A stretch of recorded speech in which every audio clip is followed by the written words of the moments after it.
Negesoboli bunagun kamali la turju mali nyina san ba fila ni mugani nani tabe sena kabini kuna sini tarata mekalo ntlemoni kelen jamana wolon fila de be kene kan mali farikolo ɲɛnajɛ ministri Abdul Kasim Fomaye Negesoboli fédération fo kosɛbɛ de cyclisme fo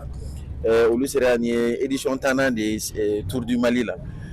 k'a fɔ ko u sera ka na ni jamanaw bɛɛ yan nɔ Mali kɔnɔna la wala ani cyclistes minnu bɛ yan nɔ ka se k'olu encadrer ka se ka na yan nɔ ka se ka nin tour in organiser hakili la o ye koba de o koba ye parce que n'i ye jateminɛ kɛ nin bɛɛ b'a jira ko Mali la an bɛ yan nɔ an b'an ka baara la hali bi a bɛ se ka kɛ gɛlɛya dɔw bɛ se ka kɛ mais o bɛɛ b'a jira ko an cɛsirilen don an bɛ fɛ ka Mali kunna wolo o kunna wololi cyclisme fɛnɛ b'a jira kosɛbɛ ko a kɛra cogo cogo hali bi an ka jamana fɛlen don mɔgɔw fɛ u bɛ na an ka jamana la jamana kanu b'u la maliyɛndenw minnu bɛ yen a kanu b'u la mais minnu bɛ na fɛnɛ jamana kanu b'u la parce que u ma siran ka na parce que u ɲɛ b'a la ko foyi tɛ yan nɔ baara bɛ se ka kɛ a ɲɛ ma donc u bɛna bɔ yan nɔ u b'u ka cyclisme kɛ an b'a ɲini bɛɛ lajɛlen fɛ n'u bɔra u ka équipe encourager an yɛrɛ b'a dɔn an ka équipe u pɛrɛlen don parce que ni édition in n'Ala sɔnna ni édition in a y'a kɛ cogo min na jamana tɔw la an bɛna ni édition in fɛnɛ an bɛna an ka baara kɛ inshallah donc an bɛ dugawu k'u ye ala k'u cɛsiri hali bi an bɛ bɛɛ lajɛlen fɛnɛ fo fɛn fɛn nana yan nɔ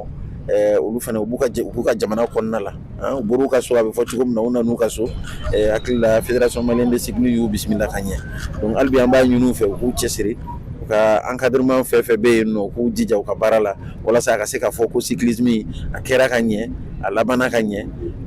bon hɛrɛ la et puis vraiment bɛɛ nisɔndiyara a la a kɛra maliyɛnw ye a kɛra minnu fɛn fɛn nana Mali kɔnɔna yan nɔ bɛɛ ka nisɔndiya a ko la donc public fɛnɛ an b'a ɲini u fɛ u ka cyclistes encourager sira fɛ u k'u hakili to accident ko ninnu na parce que ni jama bɔra u ka n'u bila cyclistes ɲɛ mais u bɛ se ka tɛgɛrɛ fɔ k'u encourager walasa u ka se ka continuer u ka baara la donc an kɔni bɛ dugawu k'u ye ka dugawu kɛ an ka cyclistes ye hakili la nin édition in inshallah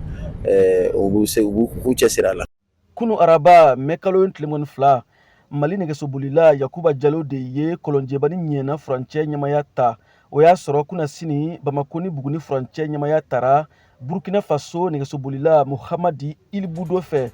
VOA Bamara tɔgɔ la Bamakɔ Siaka Traoré kala Selido.